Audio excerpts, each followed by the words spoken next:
We're going to do some channeling, so I'm just going to hang out, give people a chance to show up. It felt like the right thing to do. I always wait till the spirit moves me, quite literally.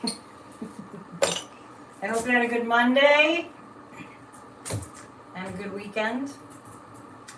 And as we're waiting for people to show up, I am taking suggestions. Hello, Michelle. I'm taking suggestions in terms of which people in history you would like for me to channel. And keep your fingers crossed that my Wi-Fi doesn't go down. It's been good. I didn't reboot it, but it's been good. Sometimes it's like too much energy and throws things off. So yeah, that's what we're going to do. I mean, I know there's a lot of news, but I thought we'd switch it up and do some channeling because I keep promising that. And I feel like there's some people on the other side that have been holders of the torch for democracy that want to communicate. Ho ho ho! Hi ho ho! It is a season. It's going to go by really fast. So I hope you're all getting ready while people are showing up from MV Island. MV Island. What does that stand for? Tell us where that is. Jingle, jingle, sleigh bells. Okay, so I have my decorations. While we're waiting, I want to remind everybody that I'm having a winter solstice event. You can sign up on my website, psychicannetdion.com, and it's a winter solstice event. We'll be doing some Wiccan magic. We'll be tuning into the energy of the season. The veils are very thin. Not as thin as Halloween, but the veils are very thin this time of year. The angels are really close. And we are going to decorate the hearth and deck the halls with boughs of holly. I'm going to teach people about the significance of the winter solstice and what it meant to the ancients and the druids and that sort of thing. So please come. PsychicAnnetteDion.com. That's where you can join the class, or you can register for the class. And LB Studio is on it. Thank you so much. I'm feeling the love. I so appreciate you all. You're so helpful and loving and kind. I do have my cards here, so I'm thinking maybe I'll pull a few cards about a particular issue before we start, because I don't want to start the channeling until a few more people are here. Since I have the cards in front of me, let's just pull a few cards about what's going to happen to Trump this week. Is Yoon here? Really? Yoon is our famous person from Singapore. Yoon, and usually I have to ring the bell, because it's customary to ring the bell during our Ridge Cape Band show on Wednesday nights when Yoon shows up. Okay, so I just thought I'd pull 3 cards about Trump before we start the channeling. And I got the 4 of Swords, which is he's feeling really stuck.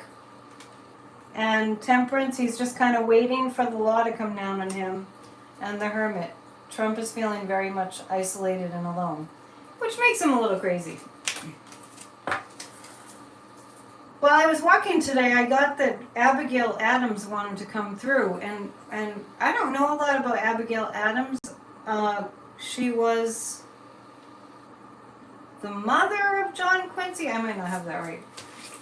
Anyway, just like Barbara Bush, she was married to a president, and then her son became president. So let me just check that.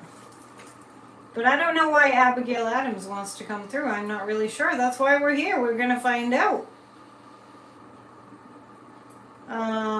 So, actually, if you Google Abigail Adams,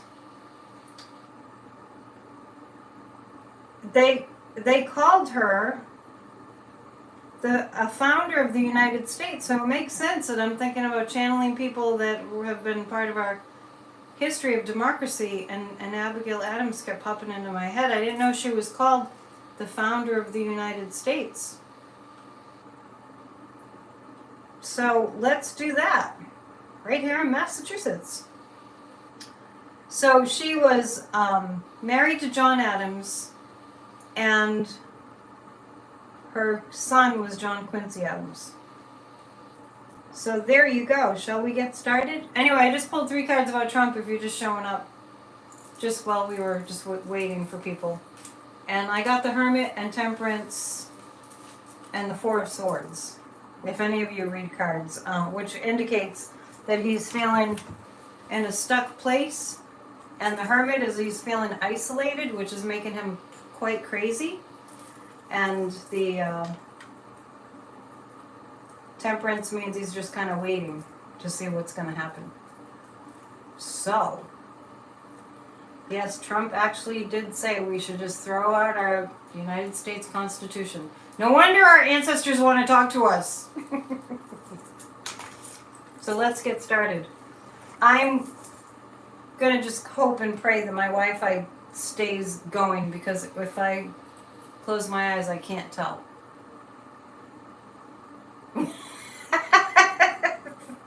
Maybe she wants to tell us that Don Jr. will be president. Ha ha ha. Good one. But bum. All right. So we're going to start with Abigail Adams, but just know that I will be, when I open my eyes again, I'll be looking for whom else in our history. Maybe we'll do European history too. Prominent figures. I'll see who else you want to hear from. Okay, so let's go into the Akashic Records, into the ethers, and let's talk to Abigail Adams, who lived right here in Massachusetts, not far from where I am. The spirit of Abigail Adams. So first off, Abigail Adams' energy is very somber and very serious.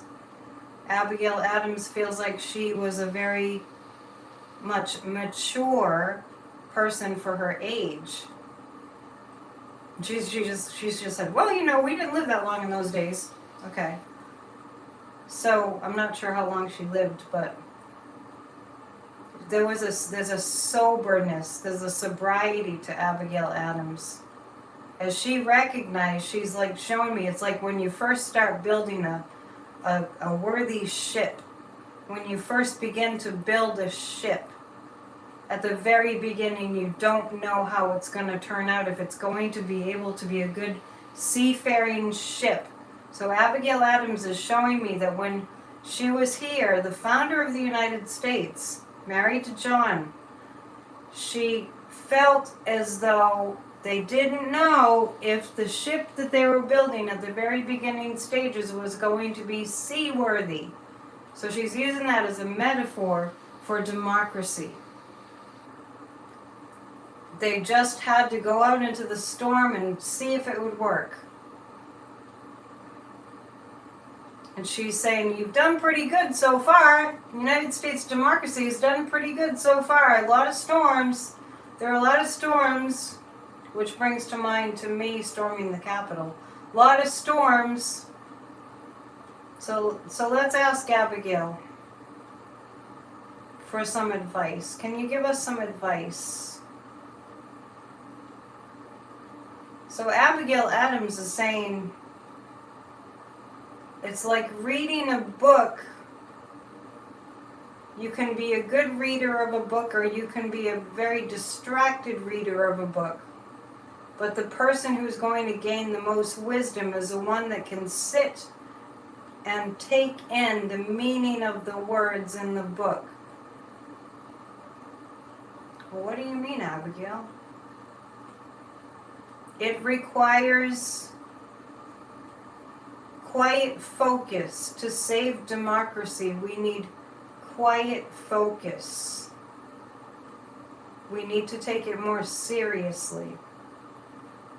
And Abigail Adams is telling me there were times when it looks like when they really feared the British were going to come and take over America. They lived with that. She's shown me that there were children, but they were very somber times because people always just expected their loved ones to die early. What can we do, Abigail? Create stronger bonds with family. Consider, she said, in the United States in the early colonial days, we considered everybody in America to be our American family. We must consider ourselves family and treat each other like we are cousins and brothers and sisters and mothers and fathers and husbands and wives. We have to consider one another part of our United States family, and that is what will save the day, she's saying. And she's lighting a candle.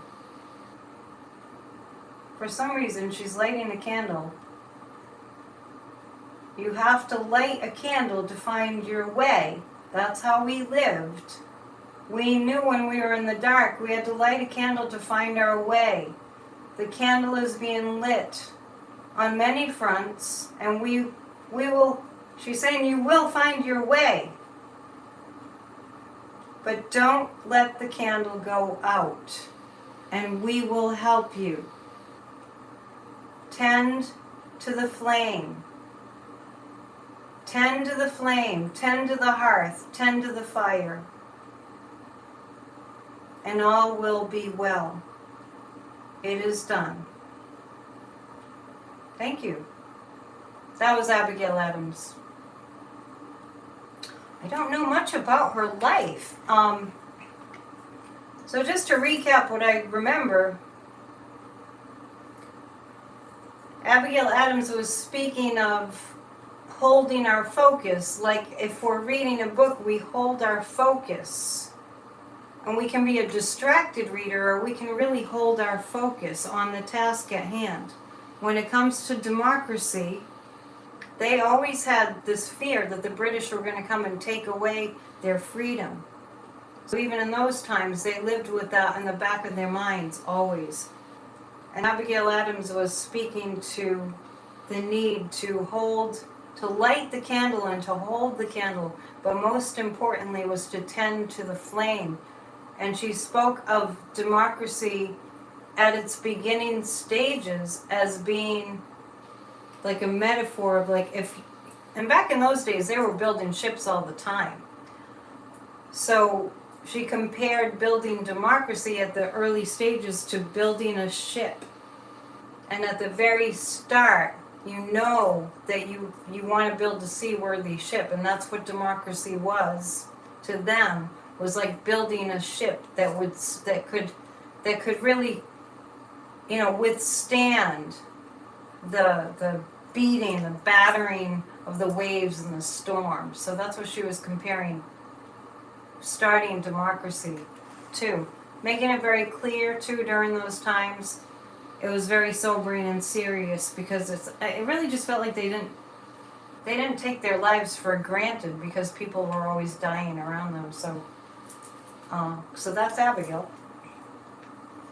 Okay, so who do we have in the chat that we would like to fair winds and following seas? Yes. Hi, Yoon. She died age 73. Oh, so she lived a pretty... Thank you for letting me know that. For those who were... I do my best to keep repeating who I'm channeling, but if you guys want to kind of follow along and just type the name in of who I'm channeling. You're related to Dion's in Maine and Dion's in Canada too.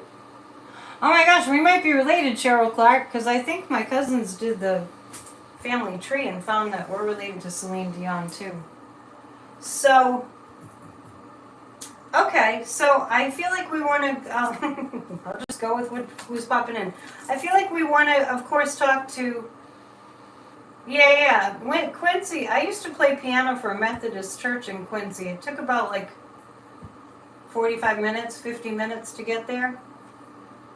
And I meant to go to the John Quincy house and the Sam Adams and all that, but yeah, she was a feminist. Yeah, she had, it really felt like she was, Abigail Adams was very, very strong. She had to be strong. It just feels like she had to be very, very strong.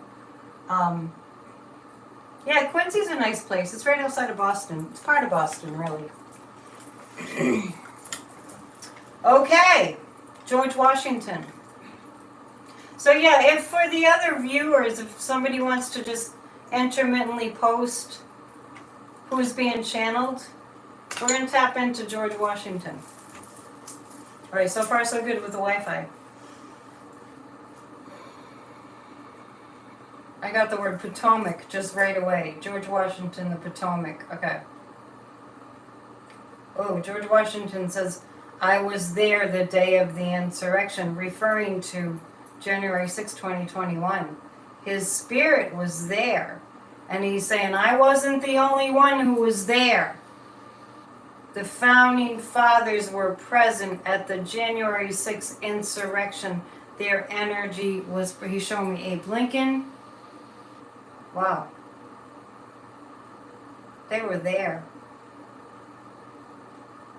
Were you actually there as, like, spirits? George Washington is speaking, ooh, this is interesting. George Washington is speaking to, this is surprising to me. There was kind of an embedded code in the Capitol. And it feels like a grid that contained protective energy. He's showing me the like the eye on the dollar bill, and like there was a lot of math and geometry that went into the plans of building the Capitol. I don't know if it was built at that time, but George Washington is showing me that that did happen there, and that there was a grid, an energy grid that was laid down prior to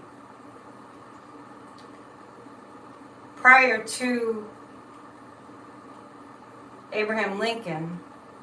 There was a grid, and the energy that was protective of the Capitol building was very much activated. The protective energy was very much activated that day.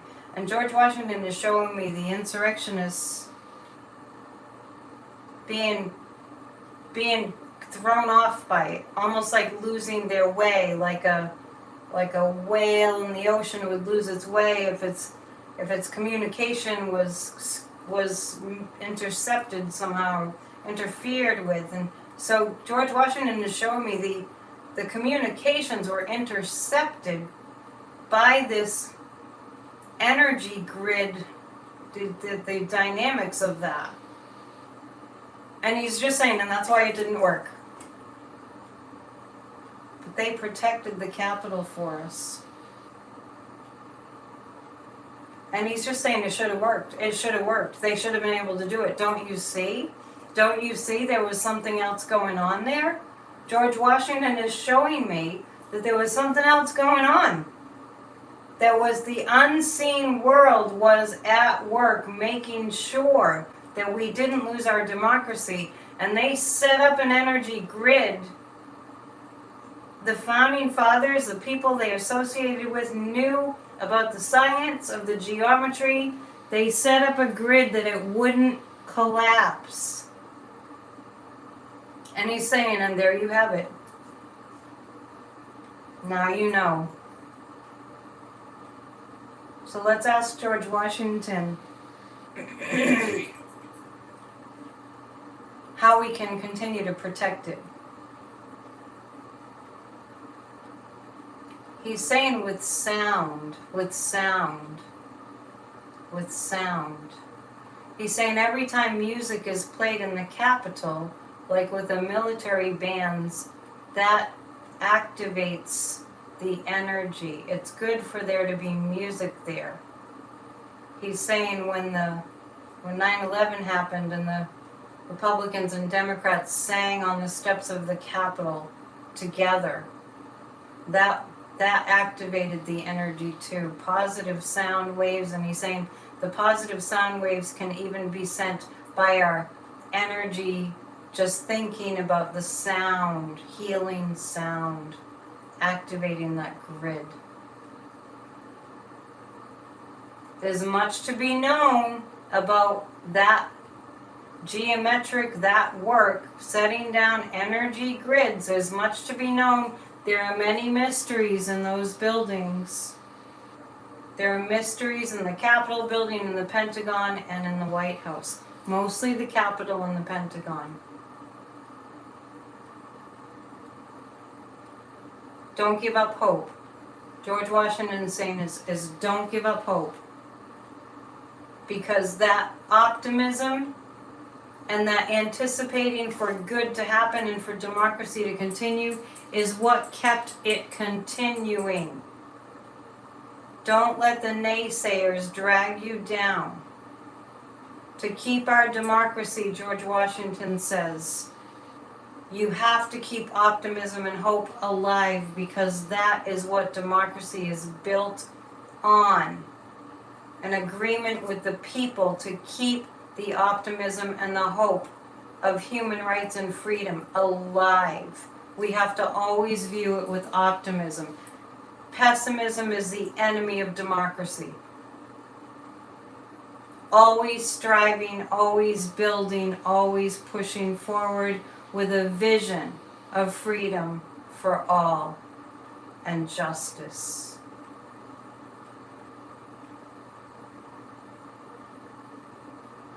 And George Washington has given me the sense that he has faith in us. It is done.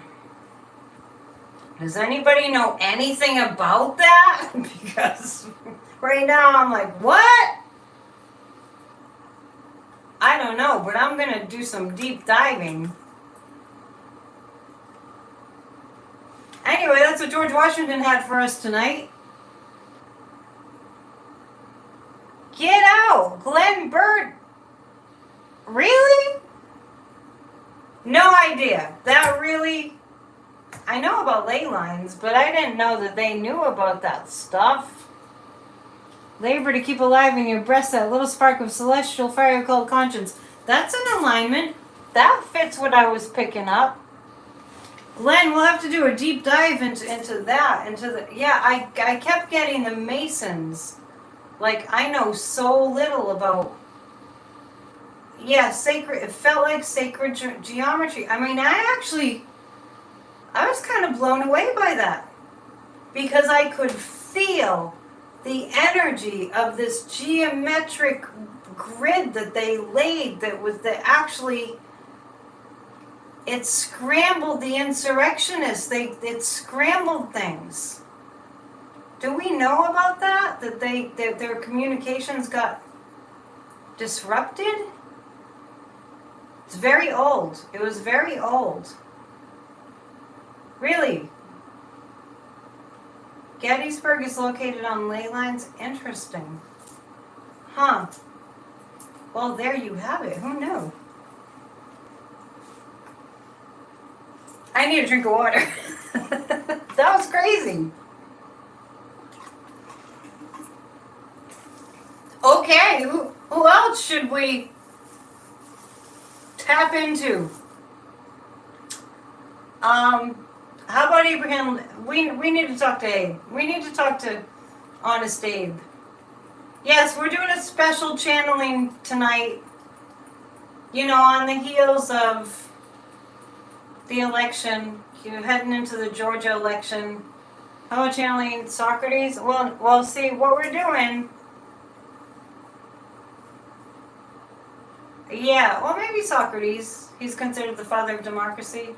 I didn't know that. I didn't know he was considered the father of democracy. That makes sense.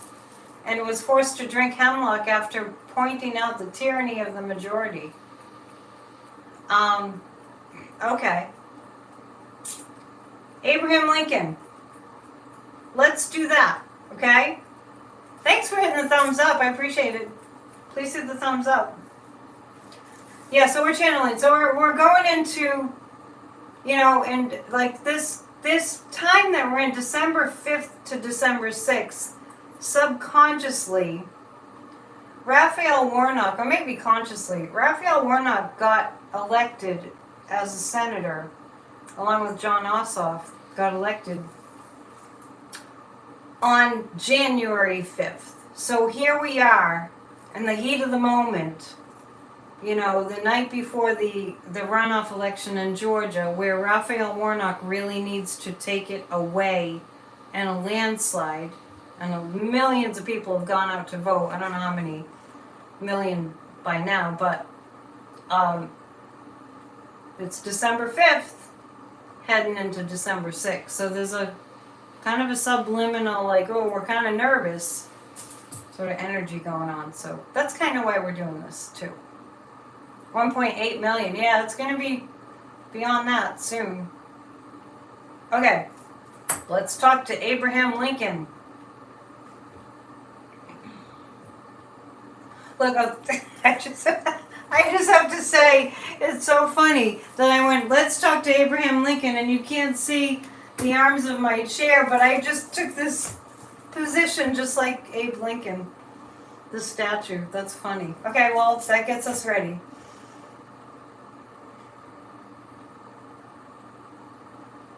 Tapping into the energy of Abraham Lincoln. I see Abe Lincoln just kind of looking halfway down with his big hat on and just going, just shaking his head really a little bit side to side, just, I don't know, he's been thinking about it. Abe Lincoln, it was actually, I'm getting the sense about, he thinks he might have been able to do a little bit better. Maybe he shouldn't have gone to the play. He has a sense of humor. He has a sense of humor, he does. So, Mr. Lincoln, what do you have for us? We need some guidance and some advice, and tell us something that we can use to help us save democracy. So Abraham Lincoln is actually saying, if people knew how much I doubted that the Union could win, they wouldn't have believed it. Because he really usually thought that they couldn't win, that the North couldn't win the Civil War. He's saying, Abe Lincoln is saying there were more Confederate soldiers than Union soldiers. So once again, it didn't really make sense that the slaves were freed, that the Union won. Because he was a pessimist. Abraham Lincoln is telling me he was a pessimist, and he was depressed so much of the time, and he didn't sleep. And Abraham Lincoln is pointing to, I have a picture of him that I had hung on my wall, and he's saying, see, in those pictures I look very tired. Abe Lincoln is saying it was a very hard lifetime. And when he crossed over to the other side, once he crossed over, it was so, he's telling me the word ease. There was so much ease after he crossed over. He was so burdened. He's saying it was like walking around with a sack of bricks on my back all the time. And no matter how many people tried to help, all the weight was on his shoulders all the time. Now I want to note that Abraham Lincoln did tell me before that Joe Biden was going through something similar, but Joe Biden, of course, has a lot more help. It's a different time. Abraham Lincoln is speaking about the guns, and he's saying we lost good people that were sitting congressmen and senators to senseless gun violence.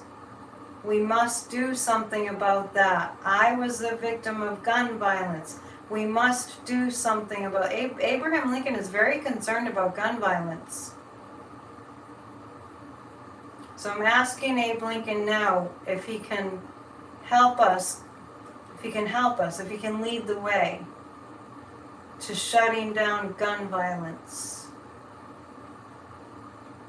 More communities, more belonging.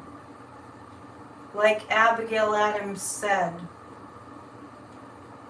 more belonging, more like family, together as one.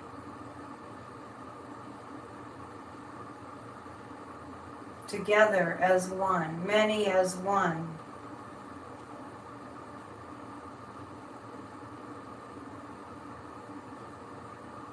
Abraham Lincoln has given me a sense that it's really going to be okay. And he's on the other side showing me somebody next, I'm not sure who it is, he's showing me one of the Confederate generals who, when he crossed over, regretted wanting to fight for slavery. I'm not sure who it is. Getting a short name. It's like Iggs or something like that. It's a short name. Can't quite get it. But when people cross over, they do regret standing for the evil, standing for hatred.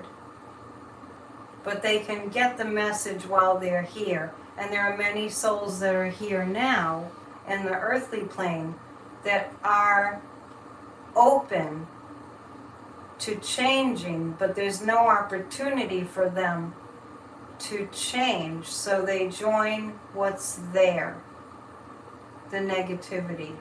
So we must create more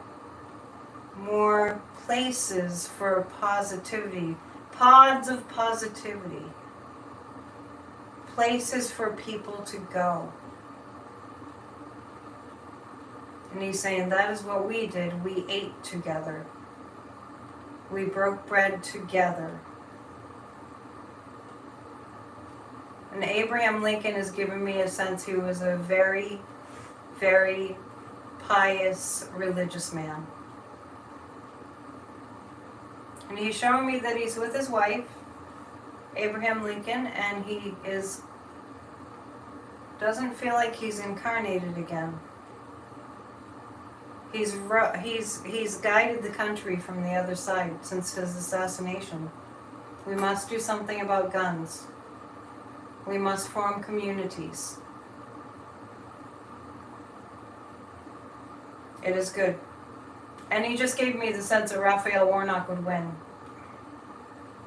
Because just at the end there, he was showing me about, he was showing me a piece of parchment paper and like the Gettysburg Address, and that like the people that can speak must speak, which made me think of Raphael Warnock. Oh, I do want to read this quote by Abe Lincoln that Chuck put up. You cannot escape the responsibility of tomorrow by evading it today. Leave nothing for tomorrow which can be done today. Robert E. Lee. Okay. I'm trying to figure out who that Confederate general was on the other side. Was there an Iggs, somebody with last name of Iggs in the name? I'll have to look it up. Felt like a very short name with the repeating consonants. I'll look it up.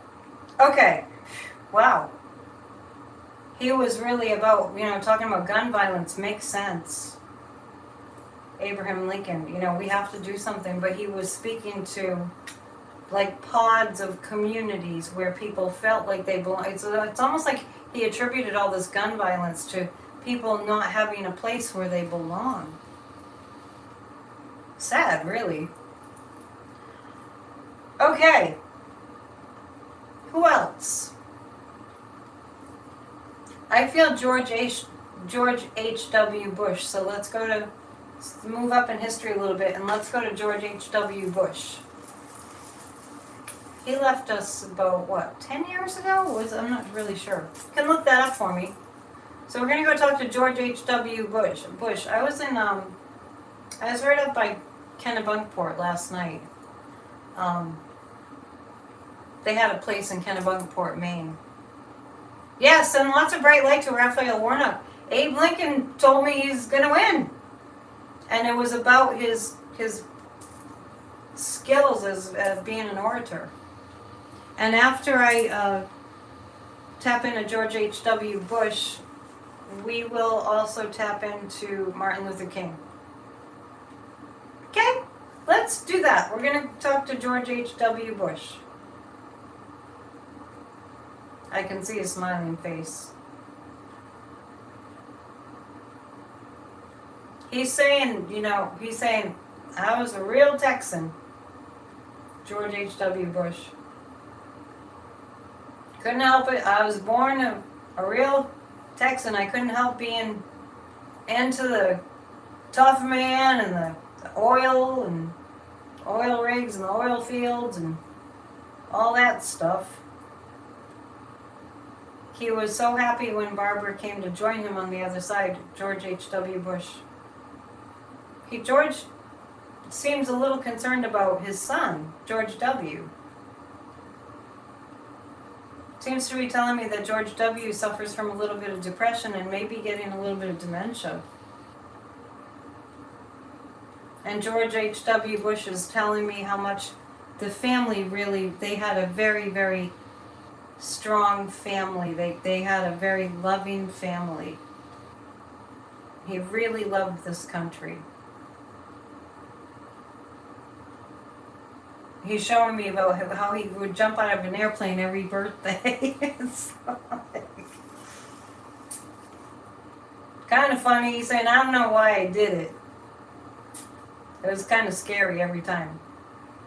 Just to show himself that life is just something that's very fleeting. That's why he would jump out of the airplane.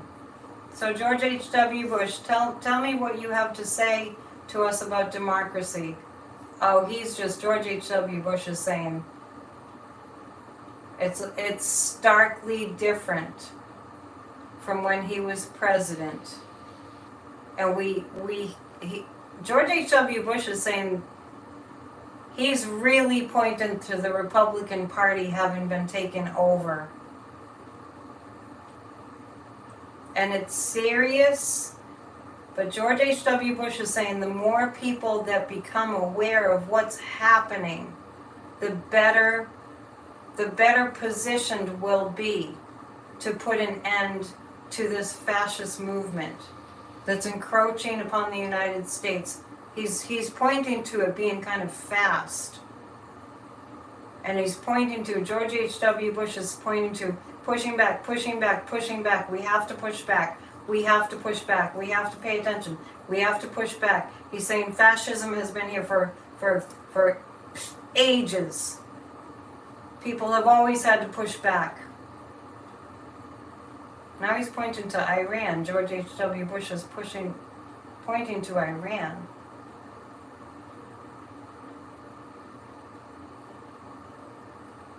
He could never figure that puzzle out.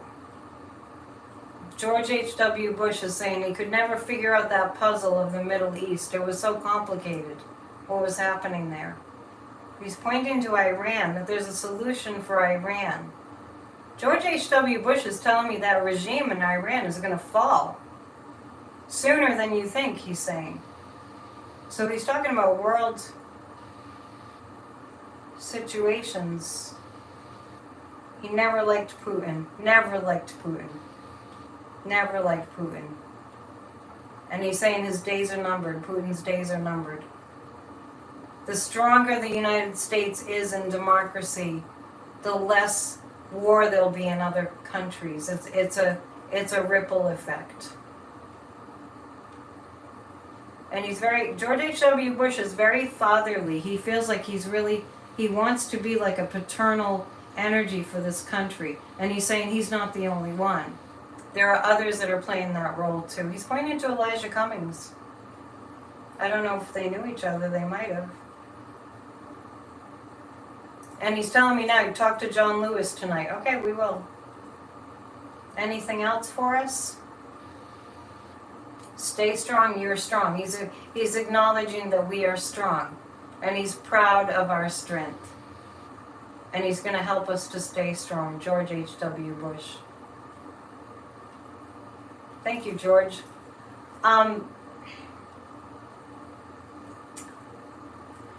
So George H.W. Bush is pointing to that,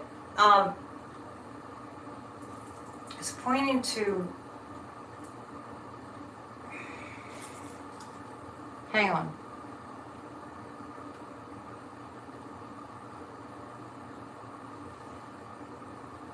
Who was the daughter? Took the daughter away for treatment where she died. I don't remember that. Anyway. Oh, he died 4 years ago. Okay. I thought he died longer ago than that. It was only 4 years ago?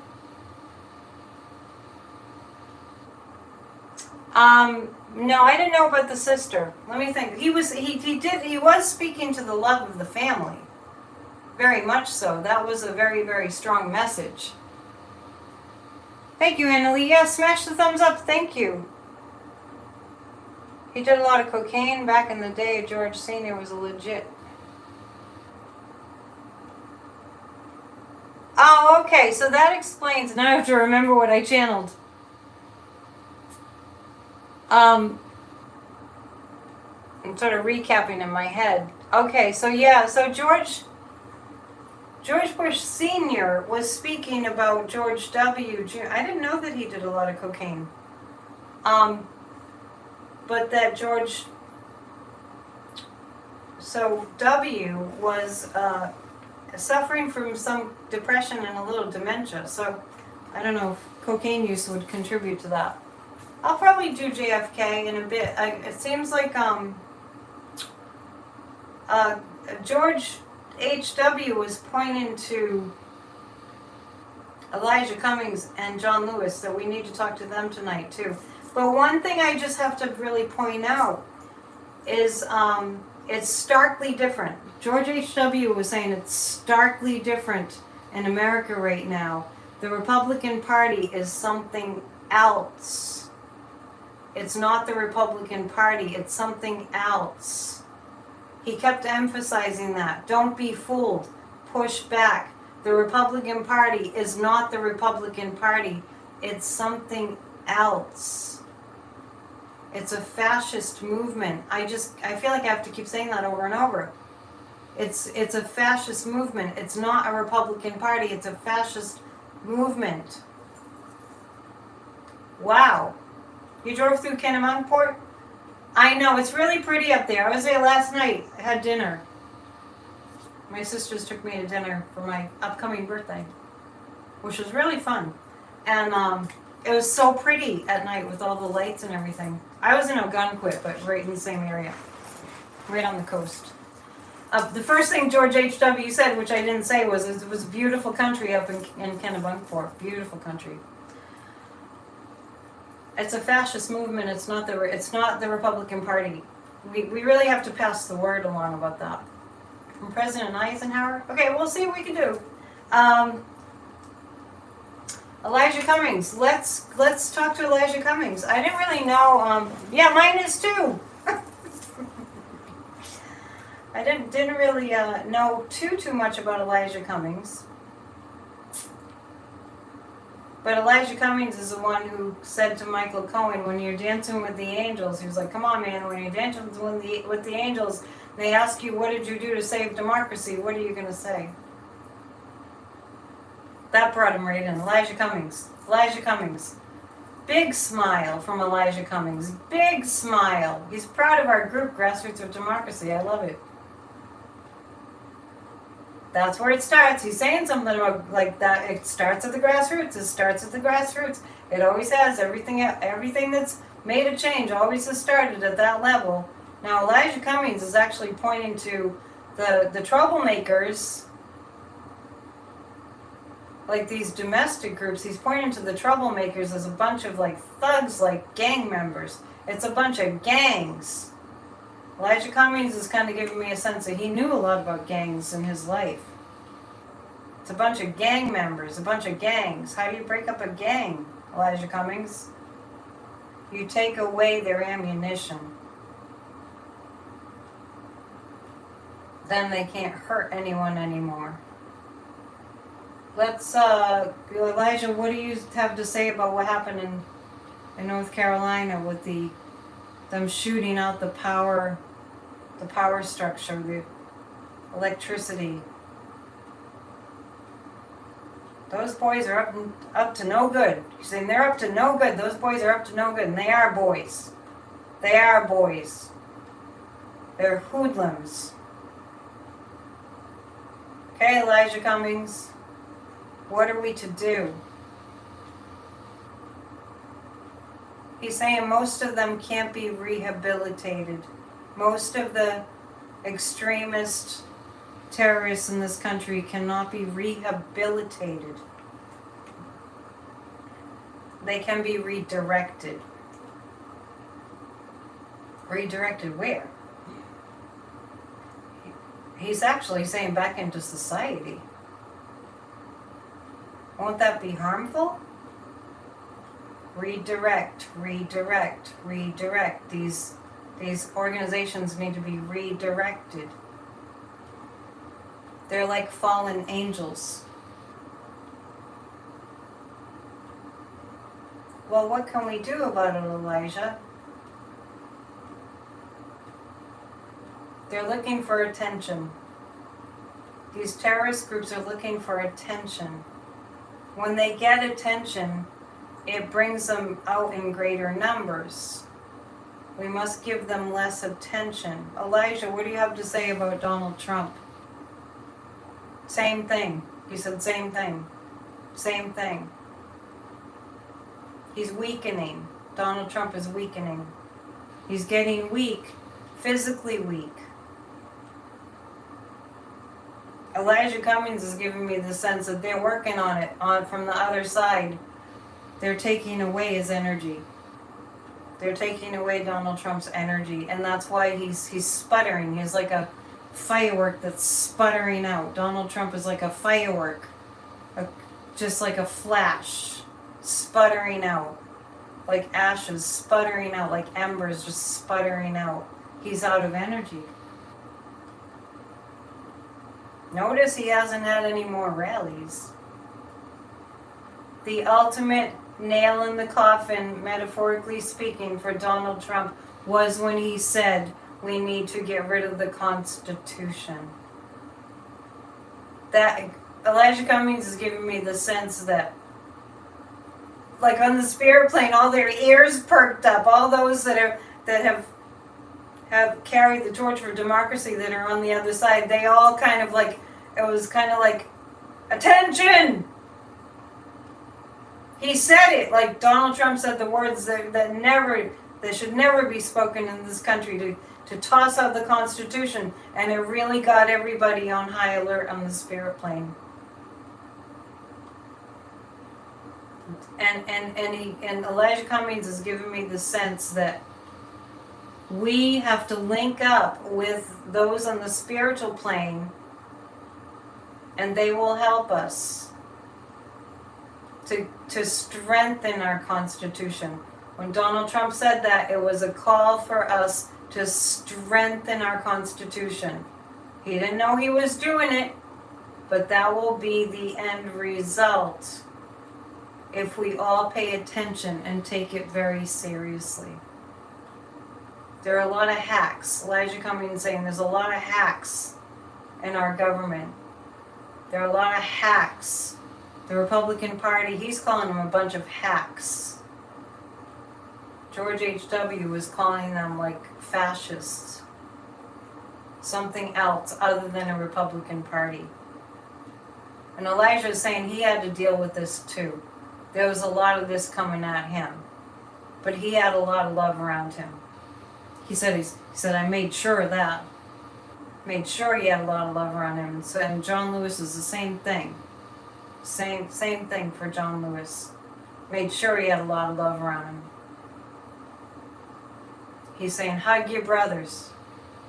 Hug your sisters. Hug everyone. That pandemic is over. You can hug everyone. That's what he's kind of saying. It's not like it was when you couldn't even be around people. So take opportunities to form bonds. And you'll make it through. democracy is about working together. It was never about anything else but working together. That is the foundation on which democracy was built. Working together. Once you got that, you got everything. That's what he's saying. So it is. Thank you, Elijah Cummings. What a beautiful presence. What a beautiful, loving presence. So Elijah Cummings was talking about these domestic terrorists as gangs, as thugs, needing to be redirected. I'll have to go back and listen to what else he said.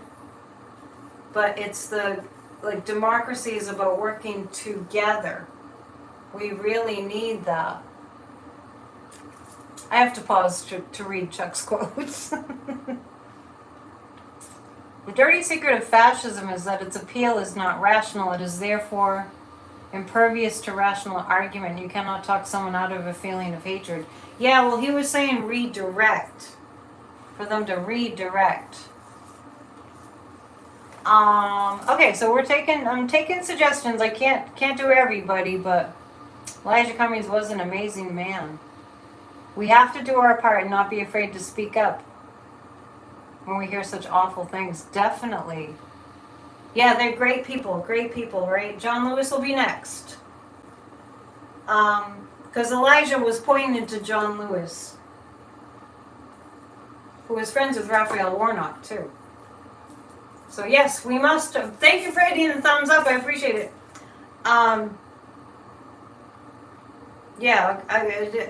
Raphael Warnock has John Lewis around him and Martin Luther King around him. Fuentes definitely, yeah. Nick Fuentes needs to be in a jail cell for sure. Well, thank you for the compliment. Yeah, well, the thing about Nick Fuentes is that, remember the other night, if you saw my video the other night, oh, Beau Biden, that's a good idea. Nick Fuentes has Ted Bundy energy. I didn't get any feedback on that. Oh, Madeline Albright, I've channeled her before. Nick Fuentes has sociopathic murderer energy. He needs to be locked up. Rodent. Okay, let's do a dive and see if we can stir up John Lewis. So far, so good on the Wi-Fi. John Lewis popped in. He said, "We'll make it work for you."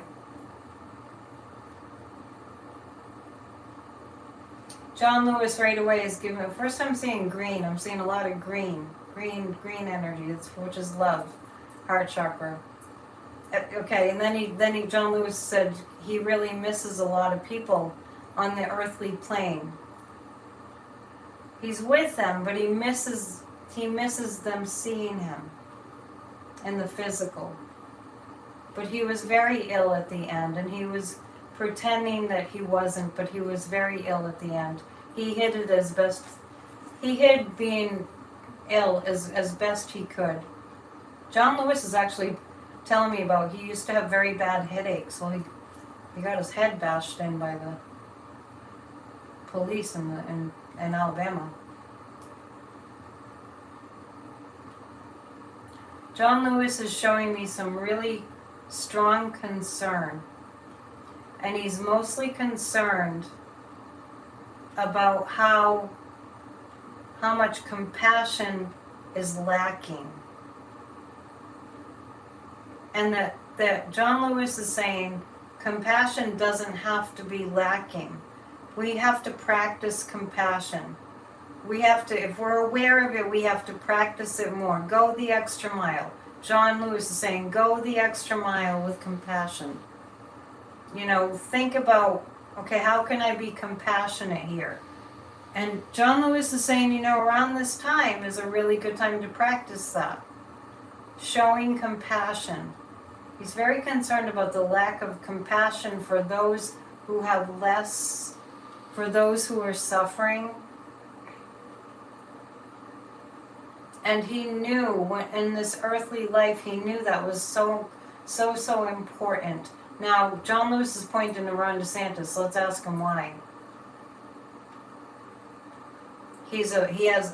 John Lewis is pointing to Ron DeSantis and saying that man wears a mask. Not, obviously, no, he's laughing. Not a COVID mask, not one of those masks. He's wearing a mask.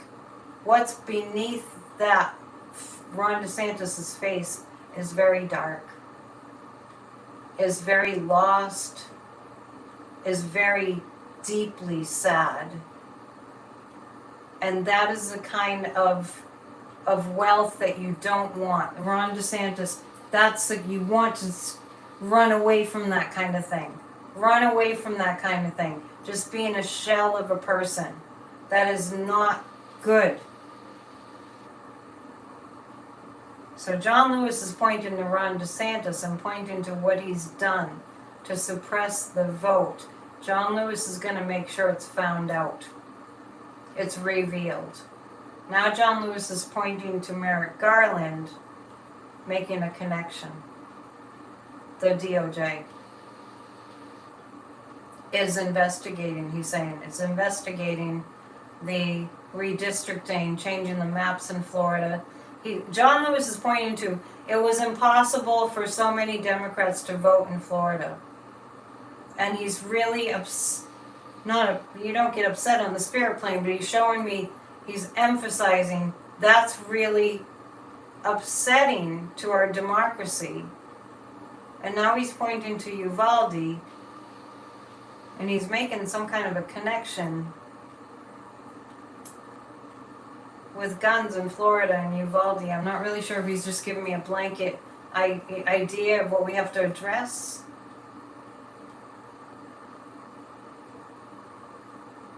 Got to listen to the children. Got to take care of the children. Got to listen to the children. Got to take care of the children.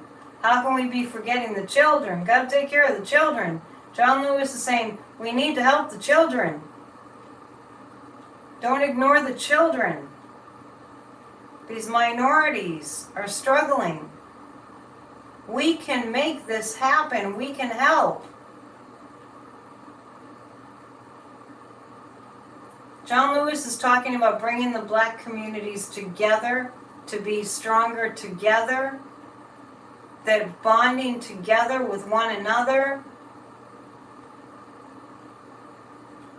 can help to kick out this voter suppression. Black communities have always been strong, have always fought back, and together with all the other races, we can combat this fascism. We can bring back democracy. All is well. Have faith in one another. Have faith in the bond that connects us all. Make good trouble. Make good trouble. And he's laughing. He had a beautiful laugh. I am with you. He's saying, I'm with you. I'm with you. He's with us in our democracy. So what do we have here? Yeah, wow. We must take care of the children. Man. We must take care of the children. Make good trouble. Yes, kick out voters. I have this really strong sense that the black communities making a commitment to be an entity, and then us, other races, other cultures, joining with them. But the black communities being, getting that core strength of unity together. Well, I guess that's what the civil rights movement was, right? He's basically calling for that type of thing to be put into action again. He's an amazing energy. He really is amazing. He just kept talking about compassion, compassion, compassion. Look up the word. What does compassion mean? Really delve into the meaning of compassion. So I guess compassion would be like, if somebody's suffering, to, offer them a helping hand, offer them something that will that will make it a little bit easier on them. I have channeled Jackie O before. Who did I just promise after John Lewis? I forgot. Yeah, man, practice compassion. Oh, really? There's a video of John Lewis dancing with the staff. He did make it very clear that he missed that. He missed the interaction. Not so much he misses it, because you don't really have emotions on the other side like that, but just how special that was to him. That makes sense. That makes sense that he would say that he did miss that in a certain way. Pity and concern for the sufferings or misfortunes of others. The victims should be, yeah, definitely. Biden's son. Yeah, okay, well, let's go to Beau Biden. I hadn't channeled him before. So we're gonna see if we can talk to Beau Biden.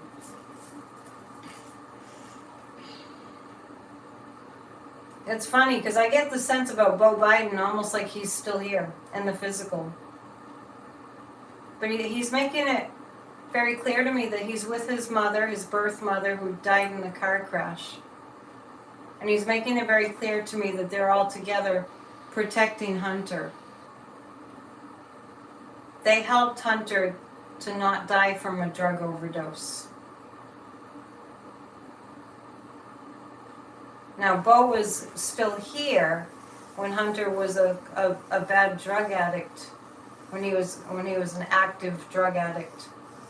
But when he crossed over, he's given me a sense that they, from the other side, have been helping Hunter to stay on the earthly plane because his work isn't done yet.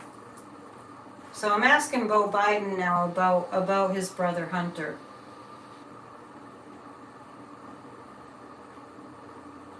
So Beau Biden is showing me this, the Republicans that want to investigate Hunter Biden and put him through the ringer.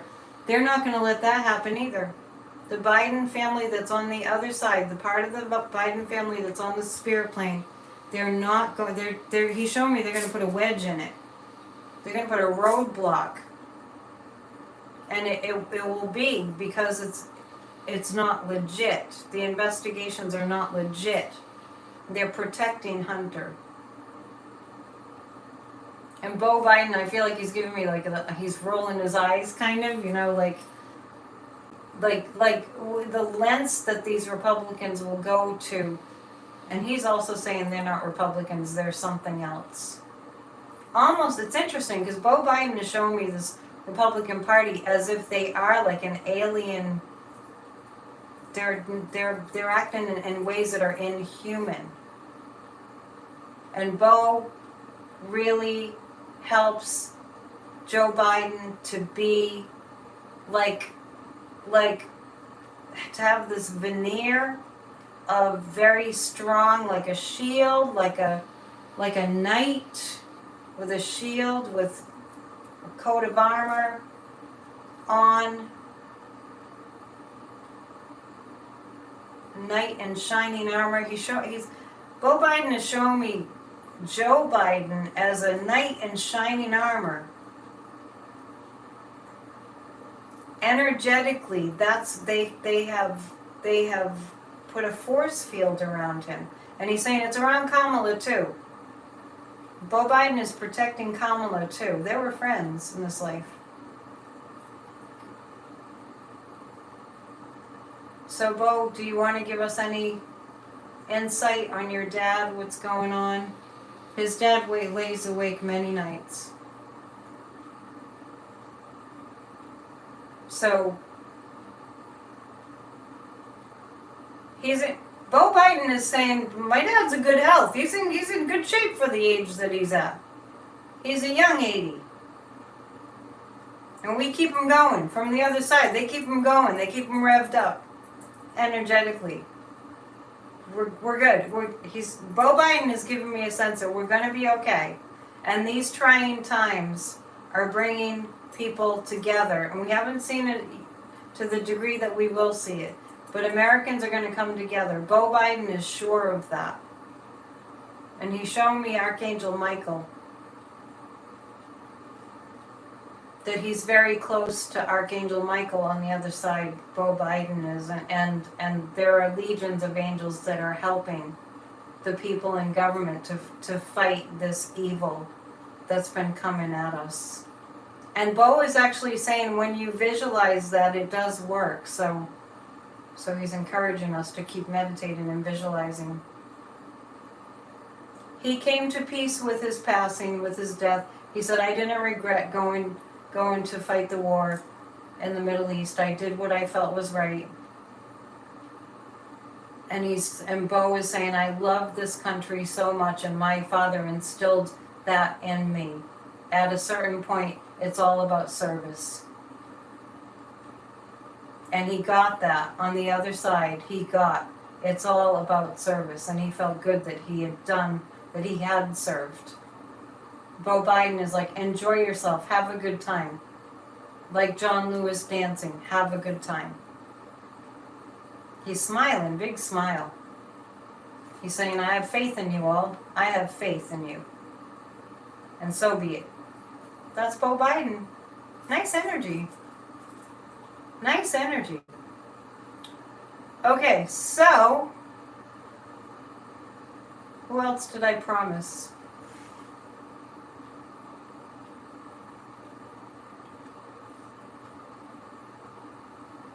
Oh yeah, Stacey Abrams' birthday is December 9th too. Yeah, we're in good company. Let's see, and I'll be on Friday night. Let's see.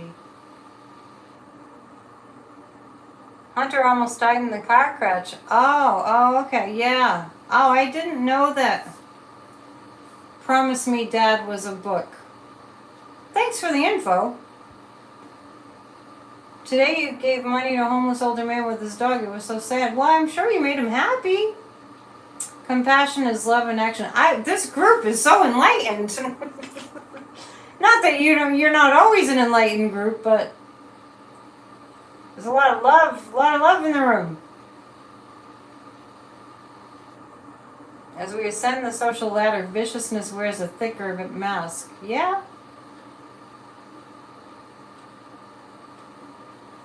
Bobby Kenny. Oh yeah. Thank you, Joji. Yeah. I did say. Now some of these I have channeled before. You got a date for your birthday? You're doing pretty good. Sorry, I got distracted. That was funny. I guess I didn't expect that. I'm in a different mindset. Who killed JFK? Let's see. Martin Luther King. Yeah, we definitely went. Well, we got John Lewis. He's right by Raphael Warnock's side. And you know what? If you're interested, look up Justin Jones, who's a young. I think he's a state representative in Nashville, Tennessee, my old stomping grounds. Justin Jones. He's a young politician. Look him up. He was on Midas Touch. He was friends with John Lewis. The guy's probably like 30 years old. Really, really evolved guy. Look up Justin Jones. Do you know who he is? Anyway, he was on Midas Touch one night and he was so great. Hunter had a concussion in the car crash. Yeah. Ring the bell for the first birthday day. Good job. What'd you say? The first birthday date ever? Okay, we are going to. Oh, John March with Martin Luther King. Yeah, that makes sense. Okay. Are we ready to talk to Martin Luther King Jr.? He's ready. He's been to the mountain. That's what I get right off the bat. I've been to the mountain. Yeah, you know, before he told me this too, Martin Luther King said he knew that he knew he'd be assassinated. Somebody told him, but he got out there anyway. He's saying it was too important. And Martin Luther King is telling me that he always listened to the message from God more than other people. That's what a true reverend does.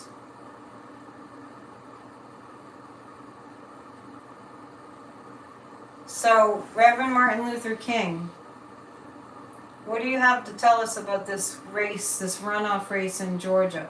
He's immediately pointing to Herschel Walker and saying he's a plant. He's using the name the plant. He's using the word Herschel Walker is a plant. He was planted there. By whom? Martin Luther King is showing me that Herschel Walker is a plant. He's pointing to one particular person. But it's not specifically Donald Trump. I'm kind of feeling like it's a media person. Is it Fox? I'm feeling like that Herschel Walker, Martin Luther King is showing me Herschel Walker was a plant, and he's sort of alluding to somebody behind Donald Trump, which is like a media kind of a person. Media marketing, something like that. Okay, so, alright, how is that relevant? Okay, so Martin Luther King is like, how is that relevant that Herschel Walker is a plant? He's like, we're on it. We're on it. We're on it. We're on it. We're taking care of it. Martin Luther King is showing me his children. They've been looking into it. The King family kind of is in the know about how this Herschel Walker thing came to be. Coretta's with him. They're working together.